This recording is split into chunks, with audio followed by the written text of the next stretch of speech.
Greetings, friends, and welcome back to the Burgers and Fries podcast, your Bob's Burgers companion podcast. With you again for the start of season 5 is Brian and Ryan. Say hello, Ryan. We made it. 5 seasons. We made it. Yeah, the start of season 5. What was the whole Community thing? 6 seasons and a movie? 6 seasons in a movie. We're almost there. Then people can have our rights on television. I mean, they have 6 seasons, but are they even getting a movie? Oh, no, I don't think so. I think that's done. I think that was just like the gag. Or maybe like they wanted to push it to 6 seasons and then get a movie, but I don't think essentially, Bob's Burgers will have at least 10 seasons in a movie. Yes, that's very true. Very true. So I'm very interested about this movie. It's gonna be. I have a feeling it's gonna be big. You think? I don't know. Maybe I just want it to be big. Big. As long as it turns out better than the Simpsons movie. Well, they're capitalizing. I mean, Bob's Burgers is capitalizing on when they should be doing the movie, not after 20 seasons. Correct. You do it when you still have things to tell, when you still have right. stories to tell that you can expand. Right. On it. They didn't have that with the Simpsons movie. You could clearly tell that story was really out of place. Yeah, it really was. It really was. So anyway, it was a story worth telling in a 30-minute episode, not a definitely not a 2-hour movie. Definitely. Ooh. So we're here to talk season 5 of Bob's Burgers. We get one of the great episodes. I think it's one that comes to everybody's mind is the Work Hard or Die Trying Girl episode. Well, it's our season full of music. What more do you want? Yeah, it's great. Not much, I don't think. Maybe some 3D, animation, characters jumping out at you. Well, they kind of do jump out at you, but you just have to cross your eyes a little bit. Yeah, right. Okay, and there's so many things that I want to talk about for this particular episode, right? And the first thing that you brought up is that there's no gags. Yeah, and we'll get to that. And I didn't even realize that. But yeah, we'll get to that. Yeah. So don't jump ahead too far. We still got to introduce the actual episode. That's right. So we'll throw a bump in. Yeah, well, we got to hold on before we do any of that.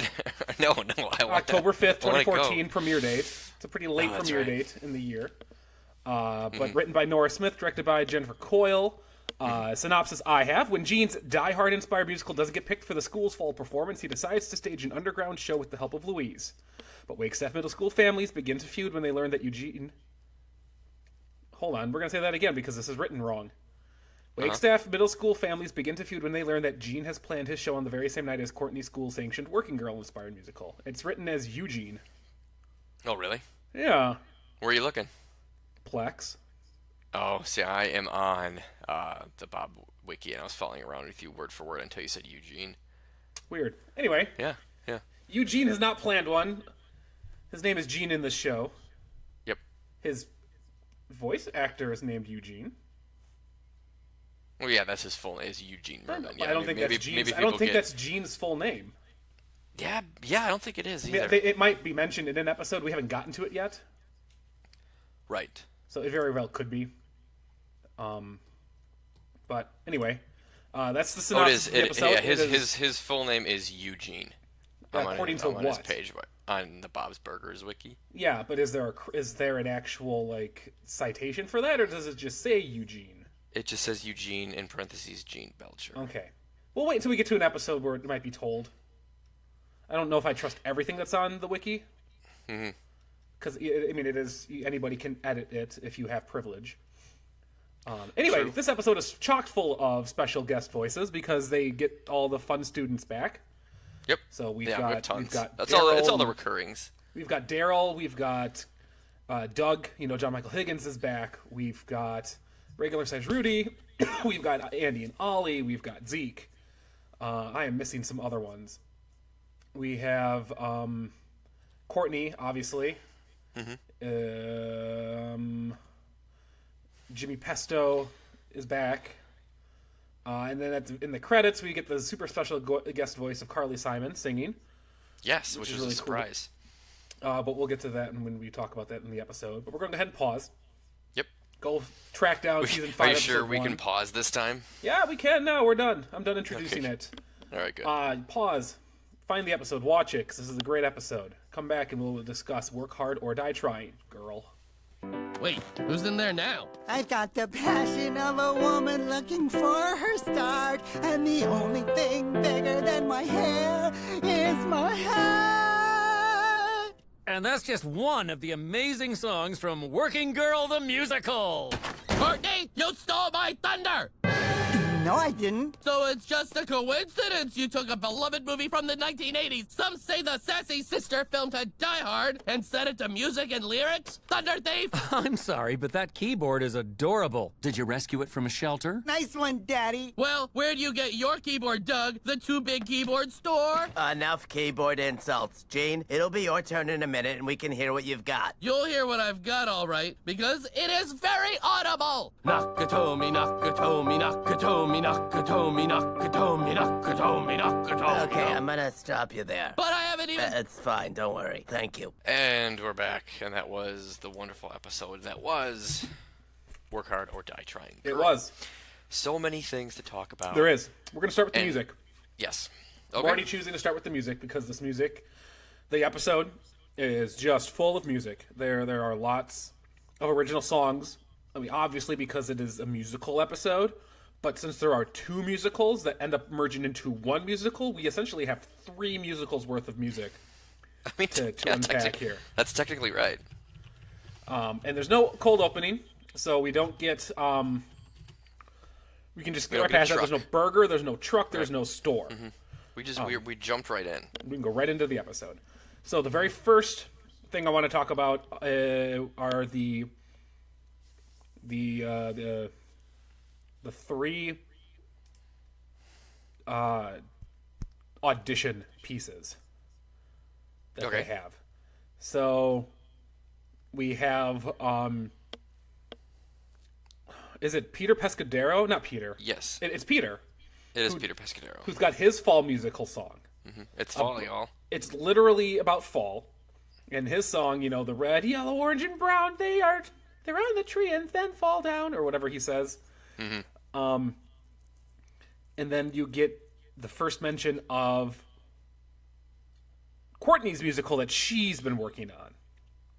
The Working Girl the Musical. And Gene automatically thinks that she's stolen his idea because he has the Die Hard musical, and some say that's the sassy sister film to Die Hard, which I've never heard that before. I've never. They mentioned it like 2 or 3 times in the episode. It's like everybody knows that sassy sister film to Die Hard is Working Girl. And it's like, wait, what? There's films that are like companion films to other films. It's very bizarre. The only thing that I can think of is My Blue Heaven is kind of like the sequel spoof to Goodfellas. But it's not a sister film. Like, he's literally saying that Die Hard and Working Girl are essentially the same film, just one's with boys and one's with girls. Yeah, it's weird. I don't think that's happened ever. Yeah, I don't know. I don't think so. I don't think I've ever heard. I've never heard of anything like that before. But didn't Working Girl come out before Die Hard? Oh, that I don't know. I think. Let me look that up real quick. Go ahead. Because I think Working Girl came out in... although they were both 88. Okay. So, all right, well, there you go. See, and Working Girl actually came out after time. Die Hard, because Working Girl was December of 88, and Die Hard was July of 88. They both came out at the same time. So then Courtney's got her song, The Passion of a Woman. And the only reason she gets the musical is because Doug promises that Carly Simon will be there, because he's friends with Carly Simon, supposedly. Yes. No, he's definitely friends with Carly Simon. He just texted her. She's on her way. Mm-hmm. So then Gene's audition piece is just him chanting Nakatomi, which I thought was hilarious. Well, he had a whole song coming up. Like, he was playing keyboard, Nakatomi, Nakatomi, Nakatomi. He was building up to something. And then, who was it, Miss LeBon's just like, no, I'm not doing this anymore. Yeah. Like, I'm gonna stop you there. I love her big, raspy voice. I think it's so funny. And so, but then Peter Pescadero comes in, and he's like, oh, it's time for my song, and he goes and he sings his song, and it's just, oh my god, it's wonderful. So then there's a bit of a song that because Tina gets into Courtney's musical, so she's playing Catherine Parker, who, if anybody's ever seen Working Girl, you know that's Sigourney Weaver's character. So she's the main antagonist of the movie, essentially, because she's the boss of... Have you seen...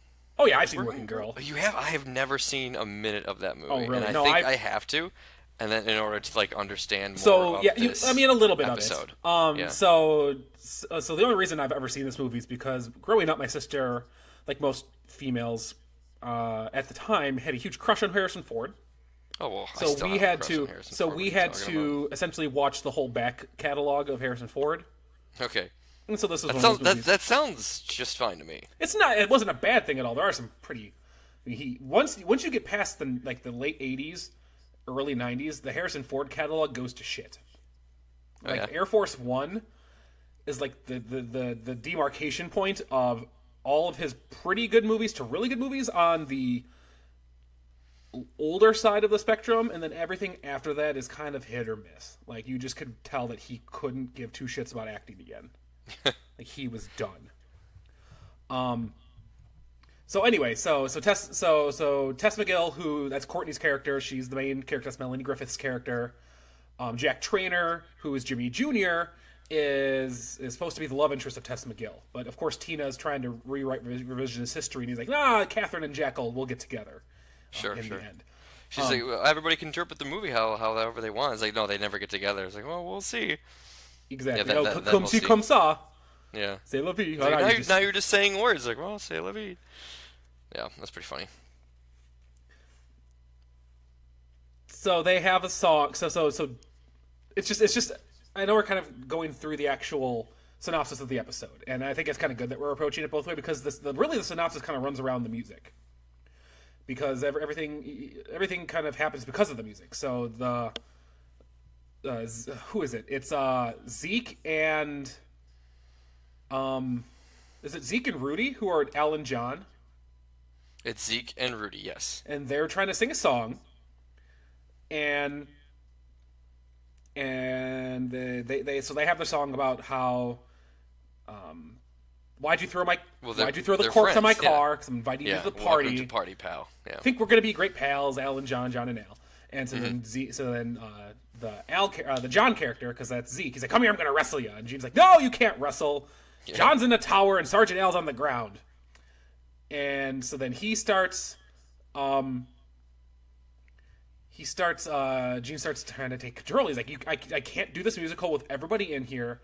I'm just gonna do it myself. Well, Louise was like, maybe you need to plant a fire in up their butts. Yeah, because they only have one day to prepare, and they're not doing a great job. No, they are not. Because the whole thing was, like obviously Rudy's asthma was acting up because of the asbestos in the boiler room. Mm-hmm. He's like, "I'll work on it," because again, Rudy is the best character because he'll work on anything just to try to get approval from people. So you see a lot of Rudy in this one. It's nice. You do. So then Gene's like, "Yeah, I thought I wrote this musical. I thought it was going to be the best musical ever, and you're blowing it." And Zeke is wrestling. Daryl's singing too many notes. Andy and Ollie are holding hands. Because of course they're that kind of twins. And he's firing everybody, and they've all been demoted to stagehands. And he made Die Hard a one-man show. You all have been promoted to stagehands, yeah. And it's a one Gene show, and it's really, really awesome the way he tries to do this. Oh, for sure. So, it's a one Gene show, but then you still have Miss Schnurr, who's down there doing the music. Yes. No, not Miss Schnurr. Miss Merkin. Miss Merkin, yes. Thank you. Which is also the name of a pubic wig. Anybody gonna bring that up? No, nobody's gonna bring that up. You can bring it up if you want. That's what that thing is called. It's called a merkin. That's fine. You can talk about all you want. I just did. That's just what I felt like I needed to make sure that's out there now. We all have to live with it. That's fine. So of course Linda's loving this because there's two musicals going on, and she loves musicals. I'm gonna watch a musical, and she only knows about Tina in the musical. She's not quite aware of the rogue one in the basement. Right. Mm-hmm. So Louise is there, and she slips something in Linda's pocket. So here, go see this. Yeah, and so she's like, "Oh my God, our kids are in competing musicals." Yeah, and I always dreamed this would happen. It's like this is your dream. It's like, yeah, and Louise is president. Tina's president. Excuse me.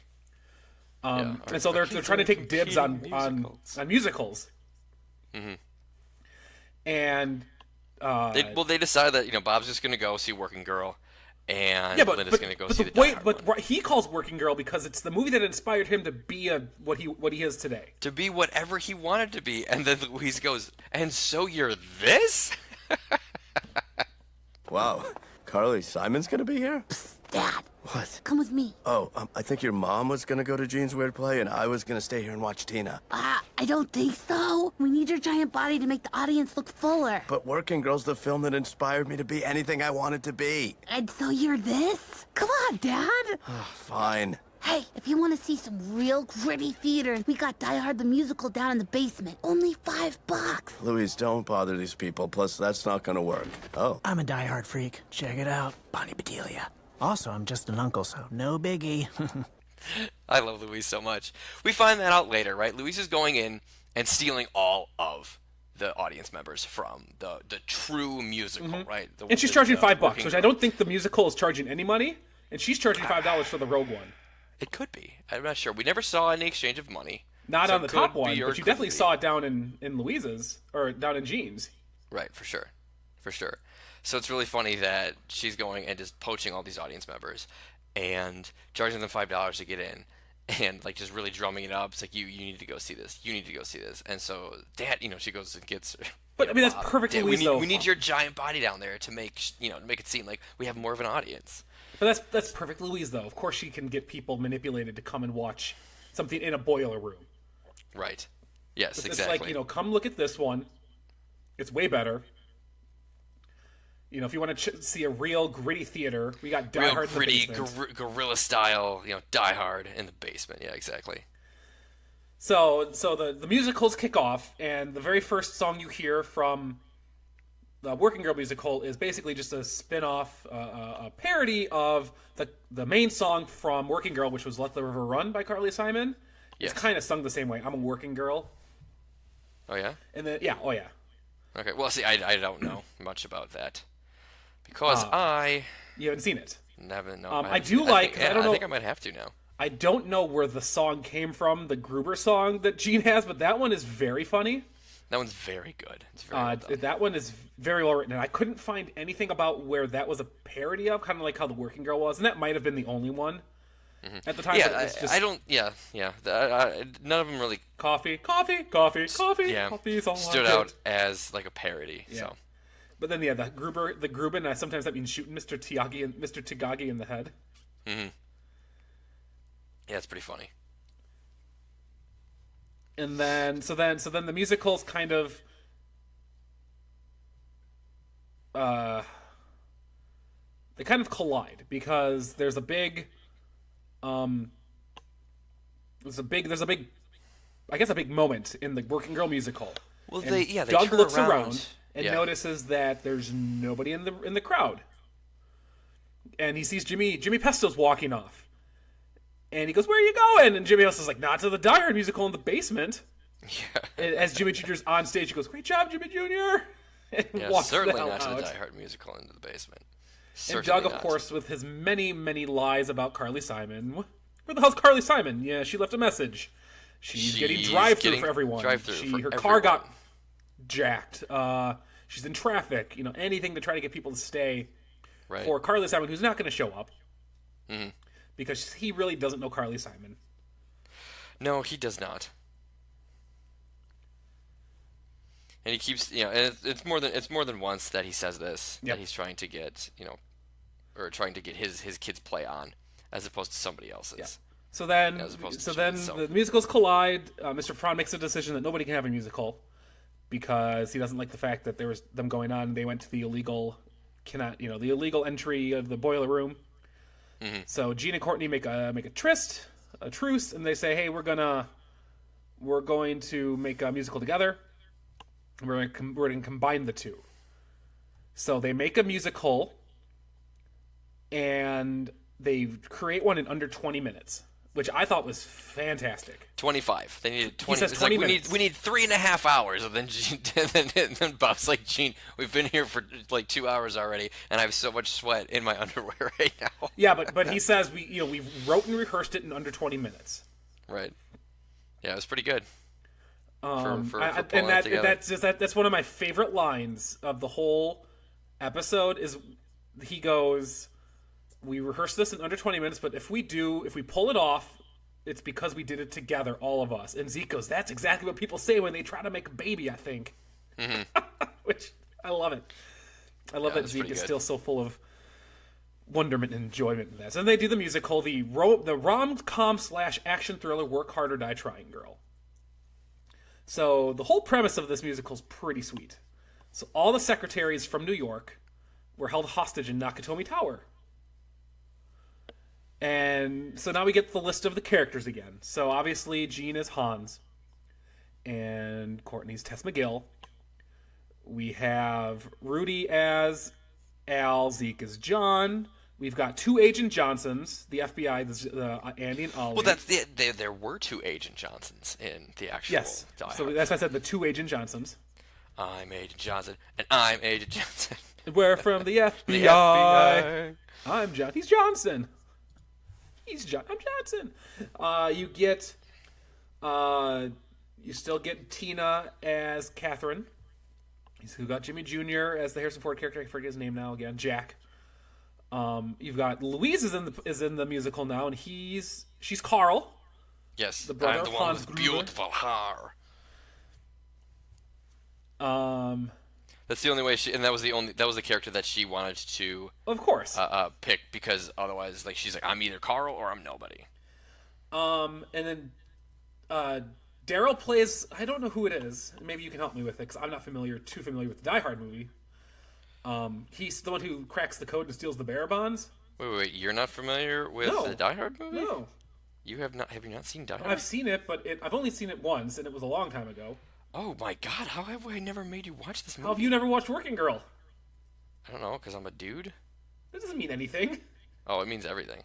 Okay. You watched A Star Is Born, so don't give me that shit. No, I don't know. I don't know. It was before my time.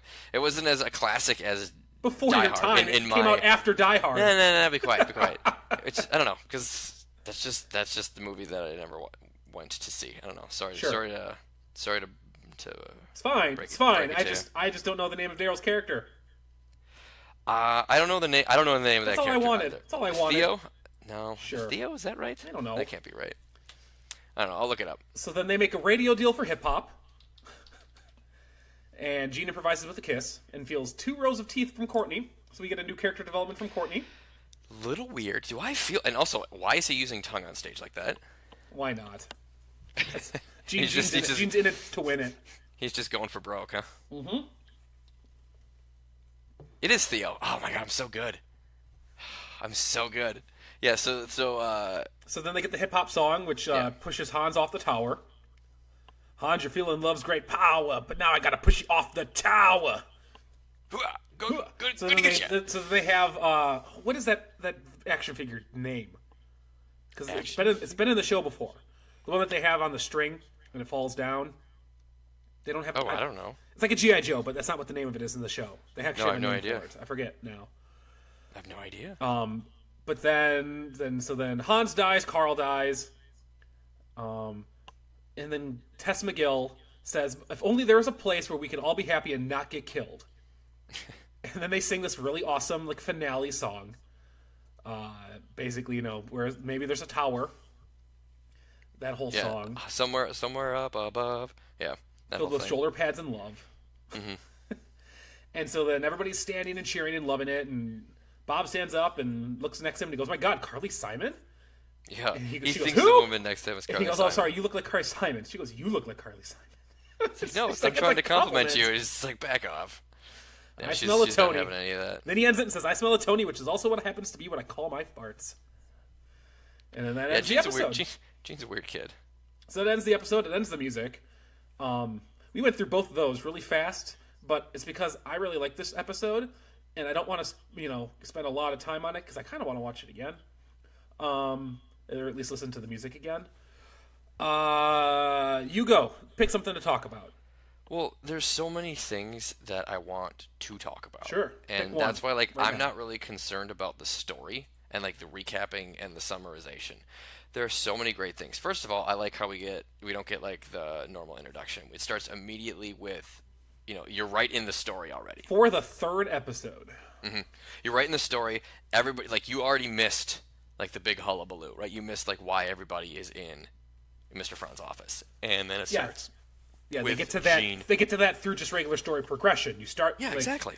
It's a standard trope for some movies. How did I get to this place in my life? But right, exactly. It's not Let me tell you a story, right? Yeah. And so they start right away with that, and then it goes to Jean, and Jean tells his part, and then Courtney tells her part, and Louise tells her part. They all add a little bit something to the story, which I really like. So I like that they do that. So that's something a little different.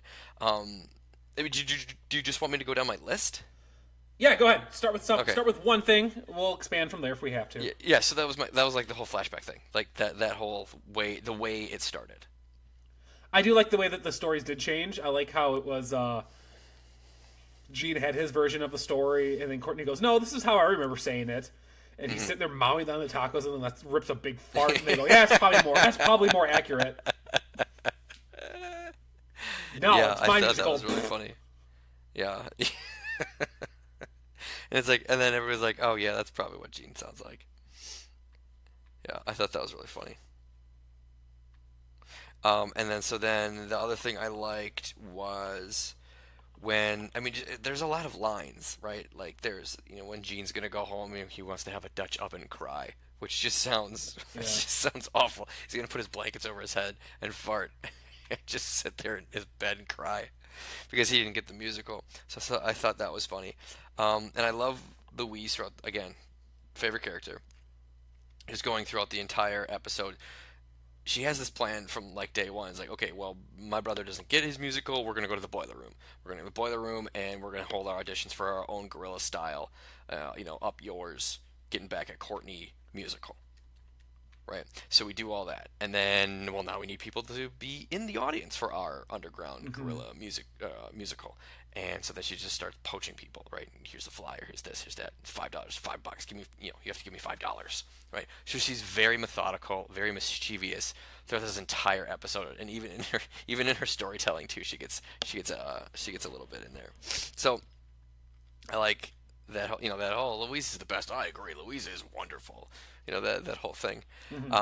So Louise being great, and then one thing that really stood out to me, and I don't know and then her manipulation of Mr. Front as well is just on point at the very end. Oh yeah, for sure. Again, that's it's always she knows exactly how to play him. Exactly. Right? Well, she knows how to play everybody. Her superhero's power is manipulation to the highest degree. Yes. Oh, absolutely. And so then the other thing, there's two other things, right? I don't know if you noticed, John Roberts' voice, I feel, kind of turned a corner. His voice acting chops in the season 5 premiere. Okay, right? He's singing. He's singing. It seems his singing's better. His accent's a little bit different, and it's more on point. He found a way to blend the woman's voice with a Jersey accent. I don't know what it is, but I really enjoyed how he had such a big range. He was playing Linda, but playing Linda, singing, playing Linda, trying to get into it and get jazzy and wants to sing and get all musical with the kids, but then you have Linda where it's like, no one tells my son what to do, kind of thing. So he was all over with his voice acting range, and it really stood out to me in particular.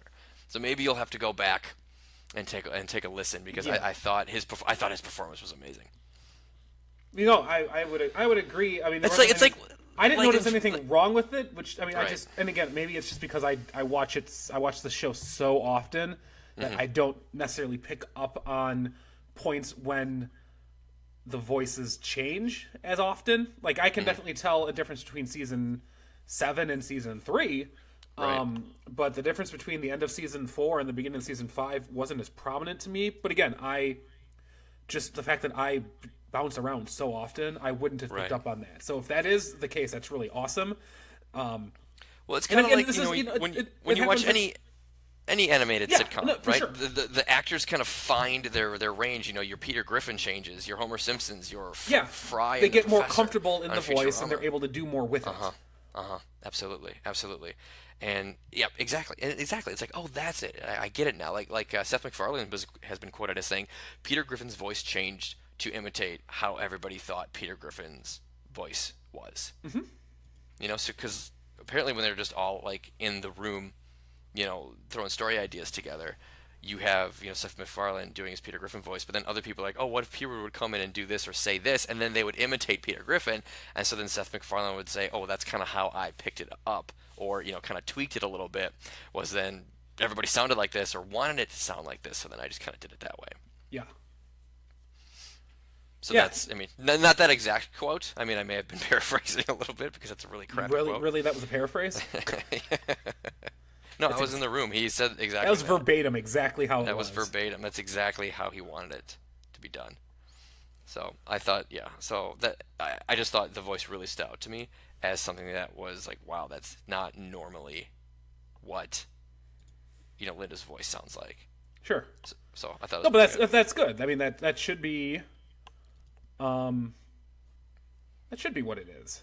Like, they should expand on it. It's not like the voice what works, go for it. Right. It's not like it was ever bad. It's just like, oh wow, this is it. Like this is the voice. Like he's got it now. Mm-hmm. So I thought that was pretty good. So, what else and then the final thing that really stood out to me, which was so brilliant, I don't know whose idea this was, and that's why we always need to have like a writer or cast member on standby so we have answers to these questions. Is when Hans Gruber at the very end is when when Gene is falling back after they push him off Nakatomi Plaza. Yep. Out of Nakatomi Tower. Do you know where I'm going with this? Nakatomi. Well, I don't know if I know where you're going, but you just said like you know where I was going with this. No, you were just saying that part of the episode, and I was just saying yes, I do. Gotcha. But they had the road, right? They simulated how he's falling. They had this big drawing of a road as he's falling towards it, but they move the drawing towards him, and Gene falls backwards on it. And I thought that was such a clever idea to simulate, to act out him falling from the top of the tower. I thought that was brilliant, and I love it. And then they pan over and show the spotlight of that action figure, falling down of the tower to show that to the audience. So that whole thing was just absolutely brilliant. And I don't know who was in charge of that, but that person needs a raise. I thought that was so clever, and I love it, and I want to know. What do you mean that person needs a raise? It was the kids. Yeah, the person who thought about it in the animation, you dork. What else do you have on your list? Or is that they're all jokes. I can talk about those later when we do humor. Those were my big standout moments, like big time standout moments. Right? Was John Roberts' voice just, I don't know, speaking to me? So to put it one way, and then Hans Gruber falling, and then just a couple of funny lines, which I'll talk about later, and then just how the episode itself kind of started. Okay, she wants you back. I'll handle this. Look, Courtney, I know you want to get with this, okay? But honey, it's a mess. I mean, what are we even looking at here? No, I don't want to get back together. This is about the musical. I bet you're doing the Die Hard one, right? He let me read it when we were dating. That's it, Courtney. Just remember the good times. Anyway, I'd love to be in it. And I've been taking a hip-hop dance class. I'm Courtney. I am Brett. I like to give tongue, and I go to the fence. I listen with the ho, and this is where the ho, now I'm done. So, yeah. First of all, I love it. Second of all, no. Only because I want my play to be good. I totally get it. That dance was horrible, and I'm really annoying. Anyway, bye. What? I didn't say that. But I think I captured the spirit of your words. I am not annoying. Yeah, that's bad. Well, I remember it this way. May I be in your Die Hard musical, please? No! I like tacos! Yeah, that sounds like Gene. Yep. Sure. I kind of went through everything I wanted to with the music while we were talking about it, talked about the jokes that I really enjoyed while we were discussing the synopsis. Mm-hmm. One thing I do want to mention real quick, Carly Simon actually wrote the music for the credit song while she was singing in it, which is really cool. She was singing it. She wrote it while she was singing in it. No, like she wrote the music and the lyrics to that ending song. Got it. The one that she was singing. She wrote it. Got it. So I thought that was really cool that they got her to come on and not only sing because she is so synonymous with this movie that she didn't even star in, but she came. It was because of her song. It was. It's like Celine Dion and Titanic, but this is the '80s version of that. Exactly. But not only did they get her to come on and sing, but she actually wrote the song. which is really cool. Mm-hmm. But that was the last big thing that I had. Well, the other big thing is that we don't have any Larry Murphy for this episode. No Teddy. I can get over Teddy not being in the episode just because of all the music. Right. You know, I think this is one of the first episodes in a while that hasn't had Teddy. Yes, and this is the last episode in Season 5 where he is not in an episode. So we have Teddy from here on out for the rest of the season, which is not a bad way to start the season. If you have to have an episode that doesn't have Teddy, you make it the first one. You make it your season premiere. Yeah, or your season finale, and then that way, hey, we know we got Teddy. We had enough Teddy. We're gonna have a little bit of break, but then we got Teddy coming. Is he in every episode? In the rest of Season 5. Yeah, is he? That's what the wiki said. Okay. I'm just trying to think. Me. Don't blame me, man. I'm just reading. No, I'm not blaming you. Yeah, this is the only episode in Season 5 in which Larry Murphy does not voice any characters. There you go. Thank you. That's a lot different, because I don't think Teddy's in the midday run episode, where it's Tina's the hall monitor, and I don't think he's in the Best Burger episode. That's all about Bob making the burger. Right. That's more. I think that's more appropriate that Larry Murphy doesn't voice a character. Mm-hmm. But definitely, this isn't the only episode without Teddy. And I think Adventures in Chinchilla City may not have him. Regardless, you're right. There was no Larry Murphy hearings in this episode. I know I'm right. I'm always right. That's not... that's not true. It's very true. I don't think that is. Haven't you learned anything? Yeah, well, what about you? Anything that stood out in this episode besides what I just said? I mean, not stuff that I already haven't talked about. Right. I think I'm looking at the trivia section on that Bob's Burgers wiki that you were looking at before. Mm-hmm. I think. I think it was funny.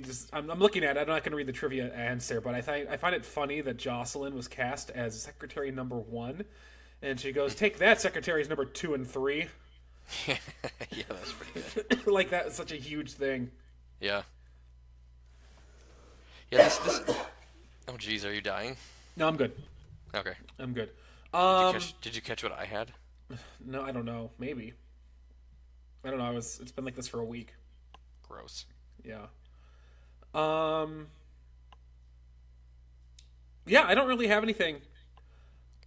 Yeah, this episode was pretty straightforward. I really like the episode. There's not much additional I want to talk about in it, just because it was the episode I expected it to be. Like, it had all the music I wanted. It had plenty of humor. It had a very straightforward story. The fact that Carly Simon was in it and actually had a hand in writing stuff in it is really cool. It's very nice. And I do love the credit sequence. If we want to talk about anything that's extra in this episode, that whole ending credit sequence where the kids are all dancing and singing and Carly Simon's coming through on a boat or something is fantastic.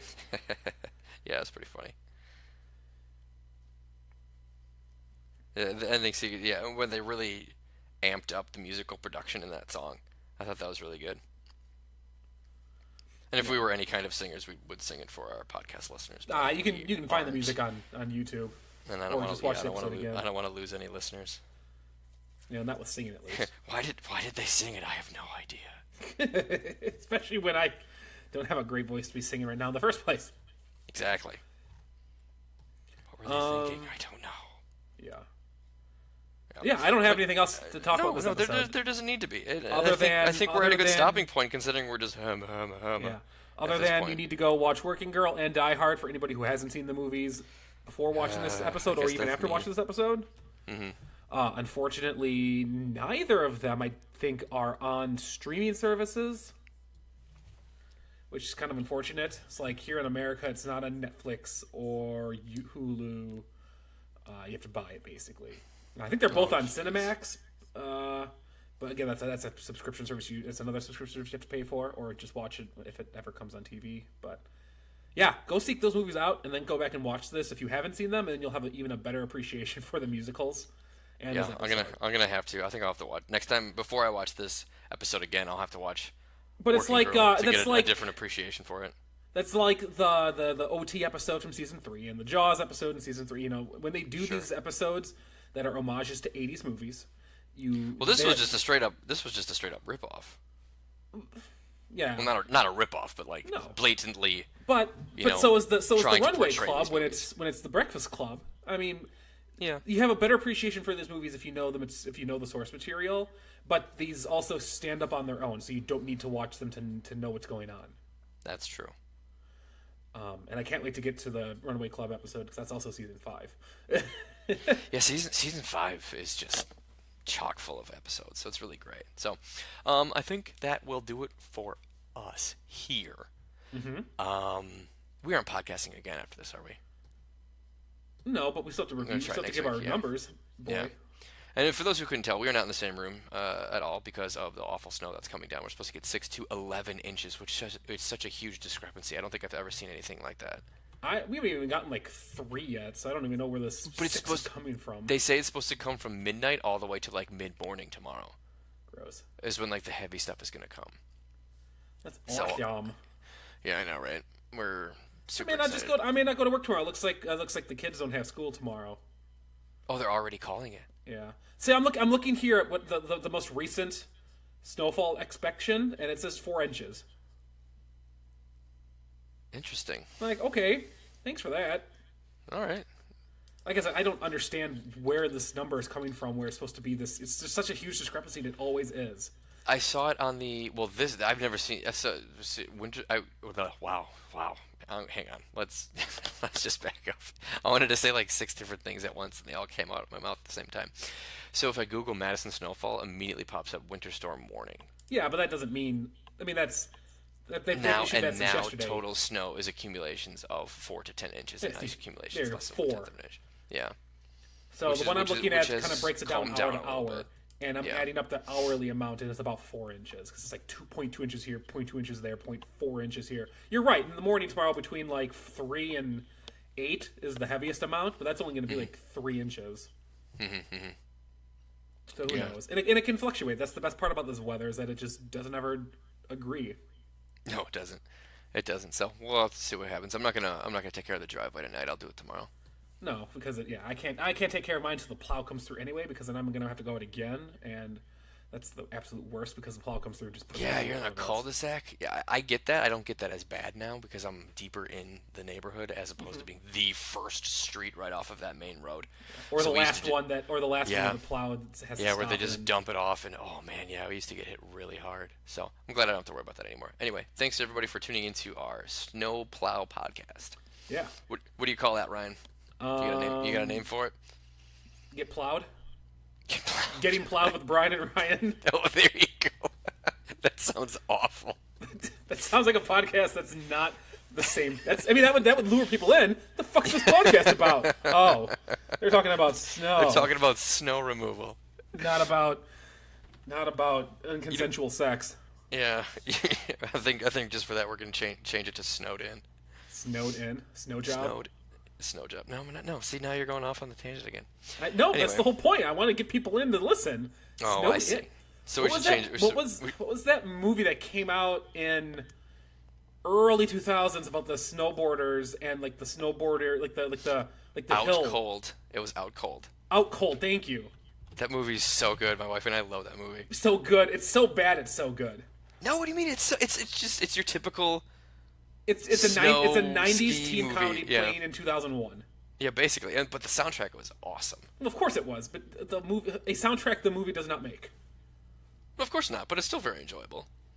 But like it's just like American Pie 2. I mean, it's essentially a PG-13 version of any of those teen comedies, and this one just happens to be on a snow hill. Yeah, on a snow hill. And they're all snowboarders, and it has a very young Zach Galifianakis. Yes, it does. I think he's the only one who actually ended up with a career after this movie. Oh, Lee Majors was in it, but he already had a career before this. And Thomas Lennon, I think, was in it. Oh, yeah, he was. You're right. He's had quite the career. He's even been on this show that we're talking about, Bob's Burgers. Yes, he has. We've already reviewed him. We already have. That's true. So. Oh, I guess. Jason London also had a career after this. Yeah, a little bit. The females really didn't have a career though. Anyway, let's actually review this episode, give it some numbers before we get people to watch all these other movies. But I want to talk more about Out Cold. Then we need to do a special Burger Bites episode and post it on Patreon. Oh, I like that, Burger Bites. I love that.